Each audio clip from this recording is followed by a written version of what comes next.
রাত্রি প্রায় 10টা বাজে। আমরা রাতের খাবার খেয়ে হাত ধুয়ে সবে উঠছি, হঠাৎই গেটের ঠক ঠক আওয়াজ। গেট খুলতেই একটা দুটো পাঁচটা সাতটা না ফুরোচ্ছেই না। ওনারা আমার খুব একটা চেনা জানা না হলেও গল্পের সূত্রে জানতে পারে আমার ঠাকুমার দুঃসম্পর্কের কিছু আত্মীয় স্বজন। আর এটাও জানতে পারি আমাদের গ্রামেই কোনো এক বাড়িতে দুপুরবেলায় নেমন্তন্ন খেয়ে গ্রামটা ঘুরতে বেরিয়েছেন আর রাত্রিটা এখানেই কাটাবেন, তবে রাত্রে কিচ্ছুটি খাবেন না। তা বললে কি হয়, সেই দুপুরবেলায় খেয়ে এসেছেন, এখন তো রাত্রি 10টা। কি গো, যাও তাড়াতাড়ি গিয়ে চিকেনের দোকান খোলা পাও নাকি দেখো। প্রায় আধা ঘন্টা পর হাজব্যান্ড ভিজিটে এসে বলে বাইরে বৃষ্টি নেমেছে, দোকান সব বন্ধ। অনেক ডাকাডাকি করে এই 400 মতন মাংস জোগাড় করতে পেরেছি। আমার তো শুনে মাথায় হাত, 8জন মানুষ আর 400 মাংস।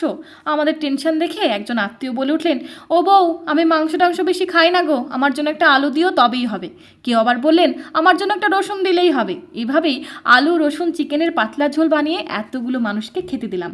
যদিও আমি চেখেও দেখিনি, তবে ওনাদের কথা শুনে মনে হলো মাংসটা নাকি হেব্বি হয়েছিল।